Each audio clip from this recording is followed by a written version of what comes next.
लाला की अटपटी लीलाएं आ रही हैं थोड़ी। कान्हा जी को छलिया भी कहा गया है, बड़ो उद्यमी सो लाला है। 3.5 वर्ष के हो गए, कृष्ण मैया के आंगन में नाच रहे। एक नई गोपी ने भगवान को नाचते देखा, सो बोली, अरे बहन, गोपियों को बता दिया, बहन नदरानी को लाला इतना सुंदर नाचा है, इतना सुंदर नाचा है कि आपको क्या बताऊं, बहुत सुंदर नृत्य करता है मैया। अच्छा हाँ, लेकिन कैसे दर्शन करें उसका, क्यों? हमारी सासू माँ तो घर से बाहर ही नहीं जाने देती है, नई नई बहू है इसलिए। एक काम करो, सब नई बहू ने सलाह बनाई, एक काम करो, दूध दही के जितने बर्तन हैं सबको फोड़ दो, मटकी मटका जितने थे सब फोड़ दिए।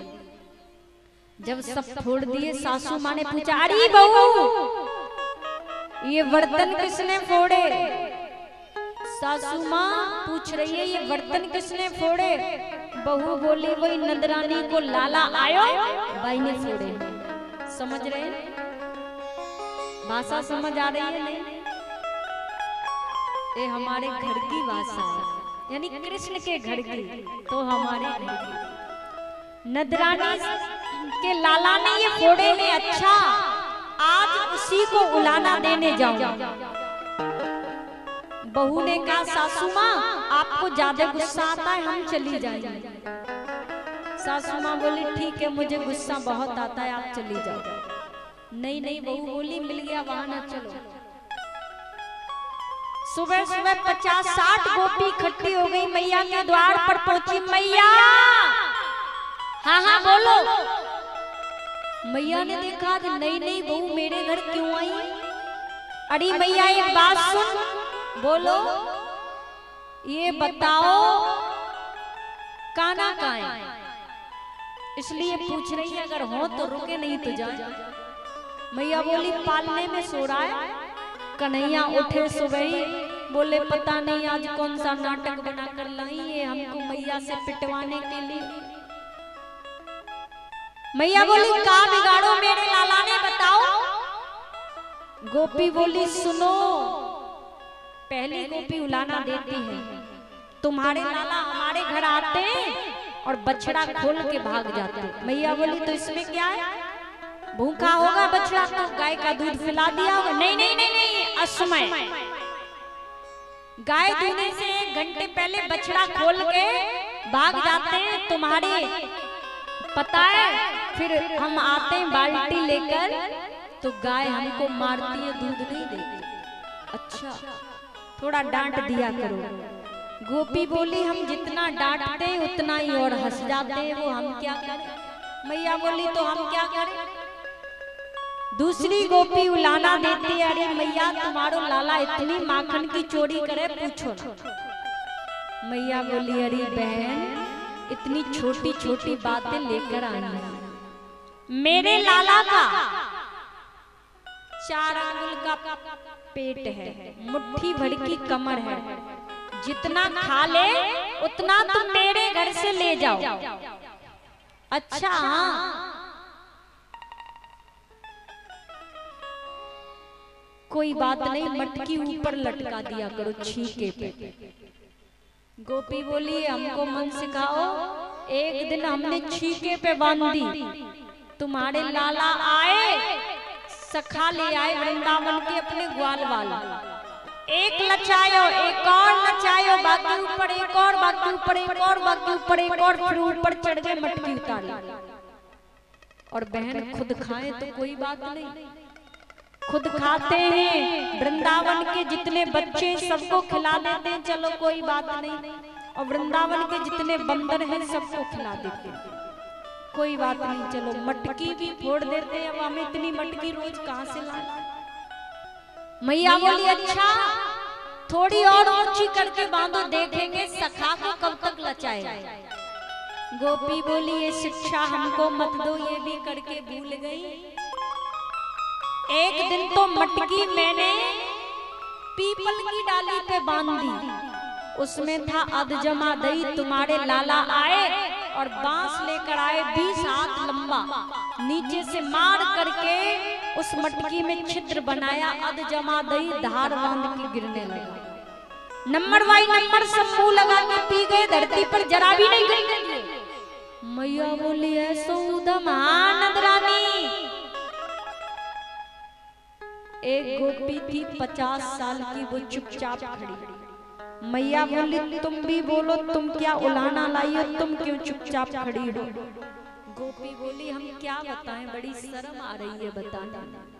मैया बोली ऐसो कौन सो काम कियो लाला ने जो बताने में शर्म आ रही है, आई है तो बताओ। गोपी बोली तो सुनो, परसों की बात है, मेरे पति देव का 51वां जन्मदिन था, तो मैंने कहा लाओ घर में सत्यनारायण भगवान की कथा करा लो। पंडित जी को बुला के सुबह सुबह मैंने गाय के गोबर से घर को स्वच्छ बनाया और रसोई घर में पकौड़ी बना रही थी मैं प्रसाद के लिए। तुम्हारे लाला सुबह सुबह आए, बोले भाभी क्या कर रही हो? मैंने कहा लाला प्रसाद बना रही हो। लाला बोले दे दियो थोड़ा। मैंने कहा पहले सत्यनारायण भगवान का भोग लग जाए, उसके बाद। वो आंगन में सत्यनारायण भगवान का सिंहासन लगा था। तुम्हारे लाला बोले हमसे बड़ो सत्यनारायण कौन आए गए हो भाभी? नाराज हो गए, सड़क पर गए और कुत्ते के 4 पिल्ले लाए और पाटा पे बिठा दिए। बोले भाभी ये गए तुम्हारे सत्यनारायण। हमको आई नजरानी जोड़ की गुस्सा, हमने लाला को डांट दियो। तुम्हारे लाला चले गए, सब आ गए प्रसाद पाने। सबने खूब प्रसाद पाया, पूड़ी खाई, मिठाई खाई। लाला नहीं आए, हमको अच्छा नहीं लगा। पता है तुम्हारे लाला ने क्या किया? यशोदा रात्रि के 12 बजे पता नहीं कौन सी खिड़की से आए, मैं और मेरे पति देव सो रहे, तो क्या किया, मेरे पति देव की दाढ़ी में और मेरी लंबी चोटी मेरे पति की दाढ़ी में खींच के बांध दी तुम्हारे लाला। अब लाला तो बांध के दूर बैठ गए। मेरे पति देव को लगी रात के 1:30 बजे प्यास, वो उठे, मैं भी उठी। मैं उठी तो मेरी चोटी खींचे उनकी दाढ़ी। वो कहे तुम क्या करो? मैं कहे तुम क्या करो? आपस में एक दूसरे को मार रहे। अब लाइट जला के देखा तो मेरे पति देव की दाढ़ी मेरी चोटी में उखड़ाई लटक रही। मैया बोली ऐसो उदम हानद रानी, तुमको क्या पता ये लाला तुम्हारो घर में ही छोटो दिखे, चौकड़ी भर के भागे वृक्ष की गलियन में। मैया को आई जोड़ की गुस्सा, सो मैया ने आज चांदी की छड़ी उठाई, मारने दौड़ी। आहा, गोपी बोली मैया बिल्कुल मत मारना लाला को। मैया बोली खुद ही उलाना देने आई है, मारने भी नहीं देती। आहा, कवियों ने बड़ी सुंदर बात कही, सुनिएगा। ये उलाहना देने के बहाने कुछ और करने आती थी, ये उलाहना देने नहीं आती थी। कि देखे बिन कान्हा जब मन नहीं माना, इन आँखों से आज हमने ब्रह्म को पहचाना। कृष्ण पद कमलों में मन को लगाना, इन गोपियों का ताना तो उल्हाना तो एक बहाना।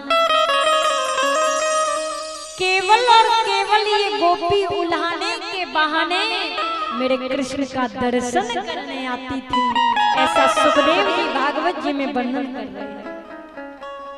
धीरे धीरे कृष्ण और बड़े हुए। एक दिन कन्हैया ने मिट्टी उठा के खा ली। बलराम बोले लाला मिट्टी खाइए, मैया से कहेंगे। कन्हैया बोले कहियो मत, मैया मारेंगे। कहेंगे कन्हैया बोले सुन, तू मेरी मिट्टी खाने की कहेगा तो मैं मैया से कहूंगा मैया मैंने तो मिट्टी खाई, बलदाऊ भैया तो भांग पीते। बलराम बोले मैं कुछ नहीं कहूंगा, मैया तुझे बाद में मारेगी, मुझे पहले मारेगी, मैं नहीं कहूंगा।